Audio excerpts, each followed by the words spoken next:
ঘূর্ণিঝড় রেমালের শক্তি হারিয়ে স্থল নিম্নচাপে পরিণত হয়েছে। বর্তমানে এটি যশোরের কাছাকাছি জায়গায় অবস্থান করছে। সকালে আগারগাঁও আবহাওয়া অধিদপ্তরের সংবাদ সম্মেলনে এসব তথ্য জানিয়েছেন পরিচালক আজিজুর রহমান।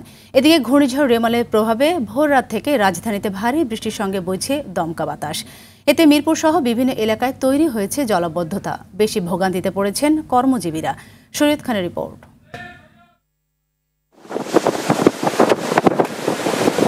বাংলাদেশ ও পশ্চিমবঙ্গ উপকূলে তাণ্ডব চালিয়ে স্থলভাগে উঠে আসার পর বৃষ্টি ঝরিয়ে দুর্বল হয়ে পড়েছে প্রবল ঘূর্ণিঝড় রেমাল, পরিণত হয়েছে গভীর স্থল নিম্নচাপে।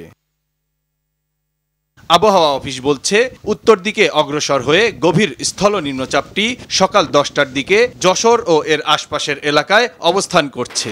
বিকেল নাগাদ রাজধানী অতিক্রম করে সিলেট হয়ে বাংলাদেশ অতিক্রম করবে ঘূর্ণিঝড়টি। প্রবল ঘূর্ণিঝড় রিমাল, যেটি বাংলাদেশের উপকূল অতিক্রম করেছে, আজ সকালে ঘূর্ণিঝড়ের রূপ নিয়েছে।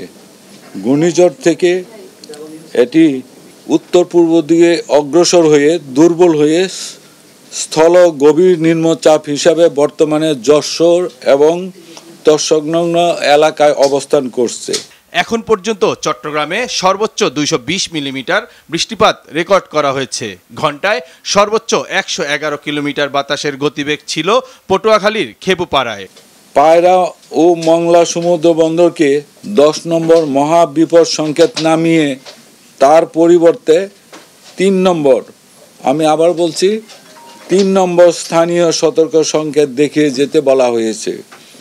কক্সবাজার ও চট্টগ্রাম সমুদ্র বন্দরকে 9 নম্বর মহাবিপদ সংকেত নামিয়ে তার পরিবর্তে 3 নম্বর স্থানীয় সতর্ক সংকেত দেখিয়ে যেতে বলা হয়েছে।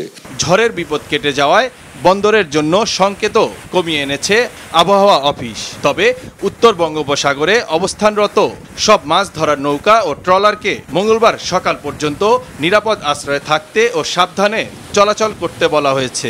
এটা আরও দুর্বল হয়ে বৃষ্টি দিয়ে উত্তর পূর্ব দিকে অগ্রসর হয়ে আগামীকাল নাগাদ এটা হয়তো বাংলাদেশ থেকে এটা আরও উত্তর পূর্ব দিকে আসামের দিকে চলে যাবে। এদিকে রাজধানী ঢাকায় বৃষ্টিতে বিভিন্ন এলাকায় তৈরি হয়েছে জলাবদ্ধতা। বৃষ্টির জন্য এই যে এখন যাওয়া দেরি হচ্ছে, যখন অল্প একটু বৃষ্টি হয় তখনই রাস্তাঘাট পানিতে ডুবে যায়। যতবারই ঠিক করে ড্রেন ততবারই পানি এখানে জমে। একে তো বৃষ্টি, তার মধ্যে সকাল থেকে গণপরিবহনের সংখ্যাও তুলনামূলক কম থাকায় কর্মস্থলে যেতে বিপাকে পড়ে মানুষ। বৃষ্টির সময় নইলেই অনেক পানি জমে যায় এখানে, আর কি ঘর থেকে বের হওয়া যায় না। বারবার শুনতেছি ঠিক করবে, কিন্তু ঠিক তো হচ্ছে না। কাউরান বাজার, কাঁচা বাজারে পাইকারি সবজি ক্রেতা বিক্রেতারাও দুর্ভোগে পোহাচ্ছেন। শরীয়ত খান, RTV, ঢাকা।